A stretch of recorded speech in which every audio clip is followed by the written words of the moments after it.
What is going on, guys? Welcome back to the How I'm Feeling podcast. I hope you guys really enjoyed last episode. Today we have a special guest and a friend of mine, Amina Marie. Amina is a natural hair, beauty, skincare, and wellness influencer that has absolutely been killing it. So I thought she'd be a very interesting person to talk to for people that are either trying to become an influencer or are currently an influencer, but you want to get better. All right, guys, I hope you really enjoy this podcast. Sit back, relax, and enjoy the show.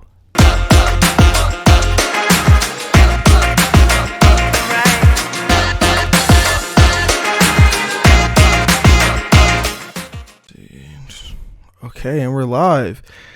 Amina, what is going on? How are you? I'm doing good, man. To catch up. Oh, man, I'm super stoked that you decided to do this podcast. I was a little skeptical at first. I was like, I don't know if she's going to take it if I don't have one done, or maybe she needs to see the first season first and maybe she'll do it, later. But I'm glad I kind of like stuck to my guns. I'm going to ask her, and if she says no, she says no. Yes. No, I appreciate it. And I feel like normally it would probably be that way, but I just really appreciate like all the stuff that you've been doing. So I am excited to be a part of it.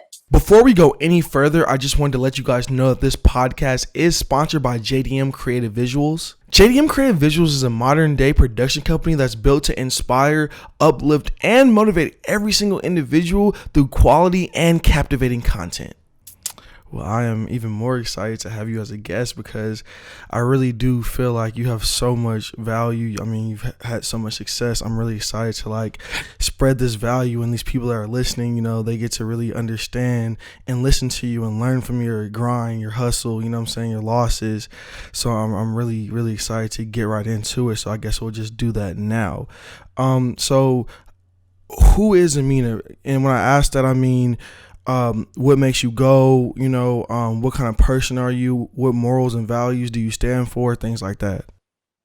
Yeah, that's a great question. So I would say, especially as it pertains to this space, ultimately, I genuinely love to help people. I feel like in my group of friends and now extended online community, I genuinely love to learn and educate myself as much as possible so that I can help other people. I'm kind of a nerd for a lot of different topics. So I just like to understand the workings of different things so that I'm able to kind of share that and spread that knowledge, whatever that may be. I really love to see other people grow. I love encouraging other people to be their best selves and believe in themselves, because I think that everybody really has something that's unique and that they can bring to the table. But there's so many different factors that will kind of push us down to not believe in that. So my thing is really just when I see that, I really love to like bring that out. And so that's been a really fun part of kind of helping other people along on their journeys for self-love, hair love, all of that good stuff. Yeah. Nah, I mean, and when people get a chance to see your content, I'm sure that they're going to see those things that you just said. It's embodied and it's all in your content, your captions, the type of style of content that you put out, it's all there. So, yeah, I mean, I would say it's there. What really got you started in like the beauty, hair influencer community? Because at this point, I consider you an influencer. You can do so many different things. You're multi-talented. What got you going down that route? So really beauty has always been something that I've gravitated to. I've loved it from a very young age. So it's just something that I've enjoyed playing with. And so as I kind of started my career in the corporate world, I found that I just needed a little bit of a creative outlet. And as I started, I didn't have a ton of time at the beginning. And after a job transition, I found space to actually have a hobby. So in that, I really just kind of wanted to have a creative outlet of some kind. So I purchased a domain and kind of started tinkering around with a blog and just kind of playing around with different concepts before even releasing it. And that was also around the same time that I started transitioning to natural hair and was starting to kind of slowly document the process of that. And as I started to get more questions on Instagram about what I was doing differently with my hair, that's when I was like, oh, well, this might make sense to just kind of bring this to the internet and kind of see what happens with that. So that's how I got started. So you had a corporate job, and you decided to make this transition by kind of starting a blog and tinkering. I'm sure that was scary, correct? Or I could be. Maybe you were happy. I was happy to have something a little bit different. I felt like my corporate job was a lot more, it just involved different sides of my brain that were not creative. And I can do that work, but I feel like I always need to have some kind of outlet of some kind. So it would just gave me a little bit more of a balance, but I didn't think it was scary because I really wasn't telling anybody about it. Um, I just let that be like my little corner of the internet. And then eventually people found out, but not until later on. Yeah, yeah. I mean, well, obviously the content is just, always so crisp and consistent. We'll talk about that a little bit later, but I'm sure that's why people were gravitating towards what you were putting out. You have a really good knack for that. So a lot of people see an influencer, and they're kind of enamored with the lifestyle. So I just kind of wanted to get a quick thing from you. What's an everyday type of deal for you as a influencer in the beauty and hair community? Like, explain to us what a normal day for you is like. I really wish that there was a some kind of like similarity in a day, but I really think that every day is a little bit different, which I like, but it is sometimes nice to have a routine. But I would say that in a day, there's a lot of administrative work that goes behind it. I think a lot of people don't fully realize, or maybe are just coming to realize that this truly is a business first. Well, partially, but I feel like there's a huge business component in it when it comes to partnering with brands, when it comes to planning your content and all of the work that needs to go in on the back end to make everything kind of come together and visually look how it looks. So it takes a lot of planning. So I would say at the beginning of each week, or usually Sunday, is when I'll kind of plan out how the week is going to look. I am trying to have a little bit more structure in terms of shooting days, editing days, but that's always going to depend too on the work that's coming in. Administrative work looks like talking to different brand partners, connecting with, I now have a manager, which has been really helpful for just helping me organize different projects and things like that. So there's just a lot of moving pieces. And so putting together systems is really, really helpful for keeping it all organized. But yeah, that's a little bit of what goes into it. Okay, and so you mentioned brand. I'm glad you did, because that's actually one thing that I know a lot of people, including me, I see from kind of behind the scenes, and then I see the content you're putting out. I always wondered, like, these brands. Talk to us about maybe the first brand you've partnered up with, or the first type of organization that showed interest in what you were doing. Yeah, so I started sharing on YouTube in 2016. And so I was sharing a lot of hair content very early, and just hair routines and things like that. And the first brand that reached out to me that I was very, very excited about was a natural hair brand called Jane Carter. They're a Black owned hair brand as well. So they were like an OG in the natural hair space too. So I was excited to do, I think I did a couple videos for them and an Instagram post. And then when I finally completed my transition from straightened hair to natural hair, I did a giveaway with them too. So it was just kind of cool to have that longer partnership with them, and from a brand that I really genuinely love and use. That's interesting. What do you so companies and brands reach out to you, a lot of them, I'm assuming. What is it about a company? What are you looking for in a company that makes you want to be involved or work with them? Yeah, I would say that's one of the biggest things that you want to make sure when you are partnering with somebody is that you're truly aligned with their brand and how they communicate. So, of course, I want to love the product first and foremost. I won't recommend anything that I wouldn't use myself, that I wouldn't give to my sister or my mom. Um, so that's number one. But then also, I want to make sure that brands are genuinely catering to my audience too, and would be able to have something that's valuable to them. And so I look at that from, your branding? How are you presenting yourself? How are you talking to your audience? And also, do you have people who I know are part of my community, which is women of color? How are you showing diversity across the board? So I think that that's number one. So you could have all of the other criteria of being an amazing brand, of having the perfect aesthetics, everything. But if you don't have Black women featured using your products or interacting with your products, then it's not the right fit. Mm, mm. Damn, that's strong. That's strong right there. That's a very bold statement, but you've always been bold. You're pretty bold. I remember first kind of meeting you and getting a taste of talking to you, and you what you are now. I've just seen so much growth, and it's crazy over the last couple of years of what I've seen. You've had some rough areas, some rough patches. Talk to me about those. I know it hasn't been easy for you.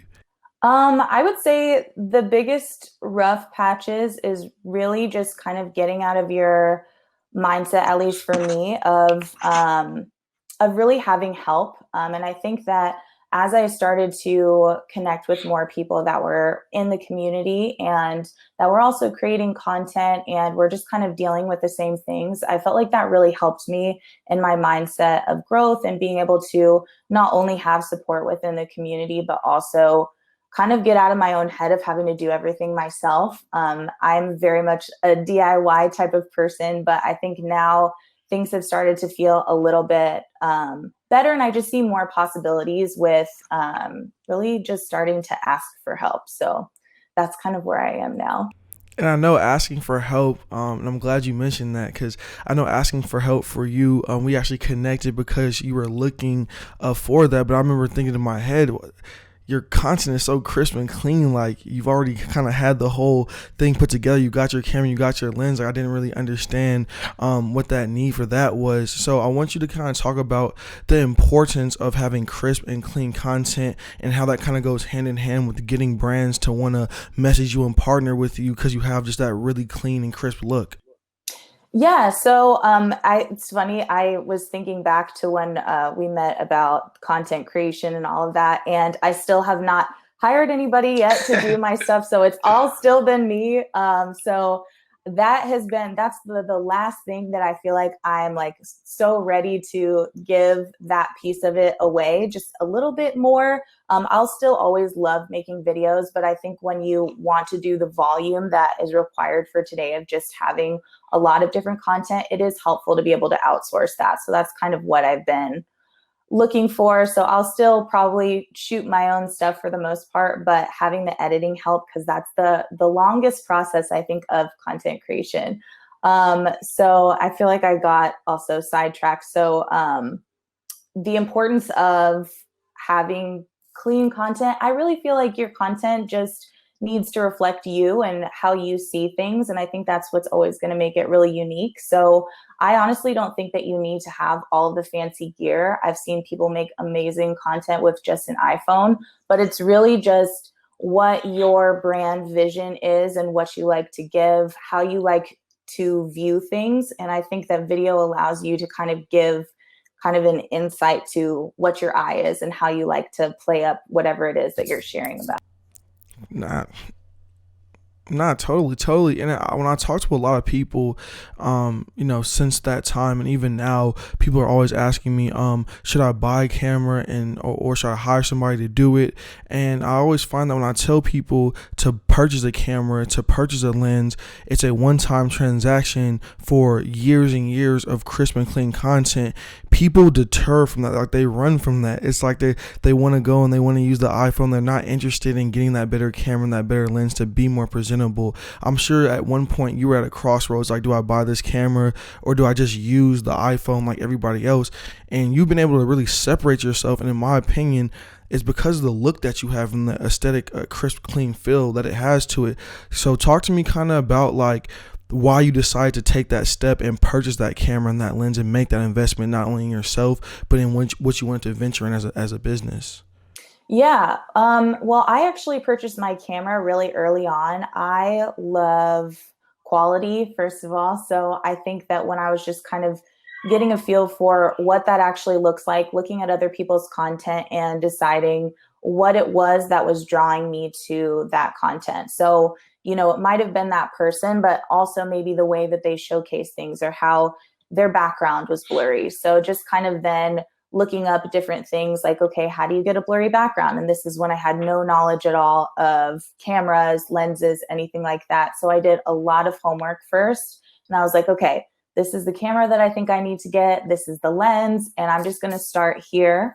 And I also, on a very random trip, I sat next to a professional wedding photographer on a flight. And so I was just getting like all of the insight and tips for beginners in photography. And I was like, oh, thinking that I had to get all of these different lenses, or maybe I needed to get a new camera. And he was like, learn to work with what you've got, learn manual mode like the back of your hand. And once you get to that point where you've maximized where you are with what you have, then upgrade, because then you're really going to be able to fly with the next thing that you get. So that's kind of been my mentality. Instead of buying like the best of the best from the very beginning, I've seen a lot of people do that and maybe not be able to fully use those things. I think learning your tools first and then upgrading is, I feel like it helps also pace your commitment. Hmm. Yeah, no, I 100% agree. And obviously, the reason why you're successful is because you have that crisp and professional look. And with that, I don't want to put you out there too much, and I know a lot of people are usually interested in like, how could I become an influencer? How could I make a lifestyle out of this? Talk to me about some low entry level kind of brand deal somebody can get, some middle level, maybe some higher entry, so people can know what to expect when they put that investment in themselves, what they might be able to get in return.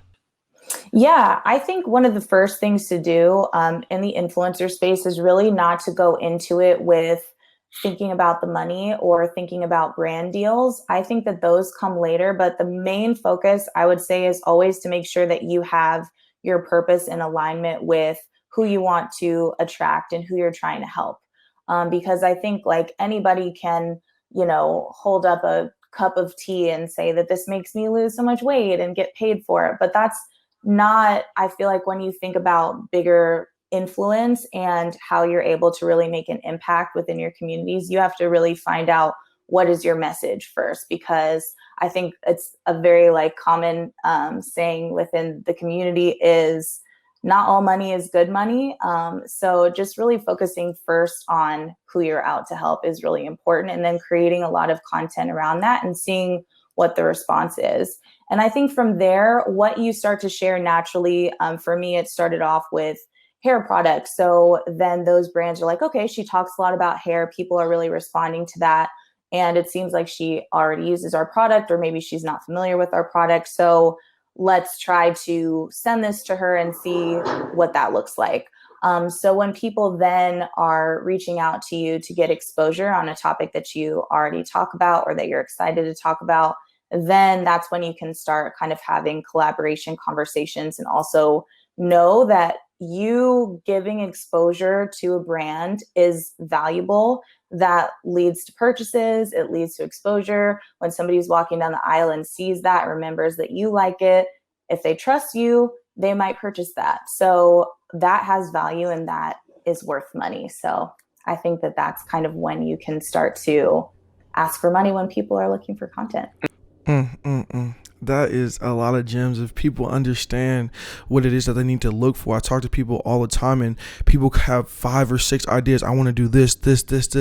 And I've learned that when you just start with that one thing, that one micro thing, you just cater to that one small little area, and you become successful in that. That's when you can start to grow and really get your name out there. And yeah, I mean that's a really big kind of ingredient in success. Another big thing from studying you, from watching you, is you also have really successful friends yourself, and when I see you post and you collab with these people, they're also kind of like in the same ballpark as you. So talk to me about how kind of like collaborating with other people has helped your brand grow. Yeah, I think that it's cool because all of the friendships that I've made through the creator community have all been so natural and organic. So it's really just the same thing when you're at a job and you find people who are doing things that you're interested in, operating on, kind of on the same plane. And so it allows you to just have more of that rapport kind of starting out, getting more familiar with each other and how you might be able to support each other. So I think that all of those things come really naturally, and like it definitely happens over time. But I think when you can collaborate with other people, it allows you to get more familiar with what might be working for them that you hadn't thought of before. And it also opens kind of the door to sharing other people's content that they may not have known that they were looking for. But then you tag somebody and you see like, oh, they talk about this thing that, maybe they look more like you than I do or whatever it is, but there is that kind of relation there. So it allows you to just kind of expand your network from there. And I feel like everybody and my group of friends just brings something so like unique and fun to the table, and just always has like great energy. So I really love being able to share other people's content that will be supportive to my community too. And people, one thing that kind of deters people, that always is kind of like the thing that stops people dead in their tracks, is they post, they have right niche of what they want to do, but the results are taking longer than what they planned or thought it would. What are some tips you can give to people out there? If they want to be an influencer or whatever, if they just have a brand or a business, what are some tips you can give them to see growth on social media platforms? Yeah, I would say you really just have to commit. If it's really something that you want, like just keep going, and you can always supplement what you're doing. I worked full time for 4 years before I went, or 3.5, 4 years before I was able to do this full time. And I'm not, the biggest of the biggest, but I have been able to really hone in on what I am able to offer and value, that I was able to make this a true, successful business. So I would say that really just focusing on where you can add value, how you can grow, and how you can help other people grow, I think is going to motivate you. Because if you're only focused on the numbers, some people have a lot of really great success and go viral and grow like crazy, but that's not the case for everybody. And so if you only focus on numbers, a lot of times you might drive yourself crazy and get really discouraged. But if you focus on who you're able to help, and where you want to go with it, if you have a bigger vision for where you'd like to take it, I think that helps you kind of stay on course, and also staying open-minded to pivot. If you find that, okay, maybe I keep my full-time job and I can really do both of these things and have my side hustle that's successful and have my corporate career. Other people are trying to figure out how to do the same thing, because there's a lot of value in having multiple streams of income. There's a lot of security that comes from corporate life. So yeah, just kind of finding what your lane is and how you're able to make it like truly. And one thing, aside from growth, and the growth is one thing, but one thing I've seen you really be able to do is build a community around what you do. And to me, those are two different things. You can have numbers, but no community. Me personally, I'd rather have the 5 or 6 people in my community than the 10,000 people that don't really care about what I'm doing. So how can somebody build a community around what they're doing? I would say really seeking out how I guess finding those pain points of what you're talking about and people who are in your community. So if you look at who is your like ideal audience member, or who is your audience member, and it's not necessarily something that I did at the beginning. I feel like it just sort of happened naturally, where I was like, okay, if this is a pain point of mine, I'm going to share this and document the journey. And I'm sure that other people, whatever you're going through, there's other people who are going through it too. But if you're kind of in a place where you're not 100% sure where to take it, I think that even kind of creating a profile almost of who it is that you're trying to reach and create a community around. So say if you are a working mom, but you also have your own creative business, what are some of the pain points that you have, and how are you able to kind of balance all the different things that you have going on? And then just kind of identifying all of those things that other people who are in your situation might be going through, and how you're able to really like boss up in this space. And sharing those tips and tricks are going to start attracting people, because that's a very, very niche focused audience. And I think that then as you start to pull in those people, you can kind of grow and learn other things that they're interested in. So for me, with hair, also people might be interested in beauty products. I'm definitely interested in beauty. So then I can start sprinkling that in a little bit more.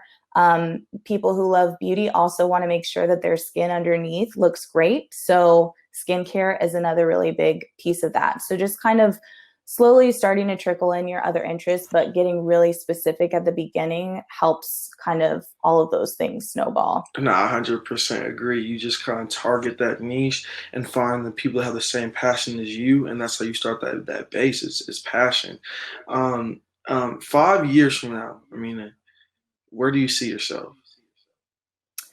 Um, 5 years from now, I started actually starting to dislike that question, because I have just seen how much can happen in 5 years, and realize that things can be so fluid in how you can pivot, and what opportunities come up for you. But I think ultimately at the core, I would love to still be able to encourage and help other people on a bigger scale and on a bigger level.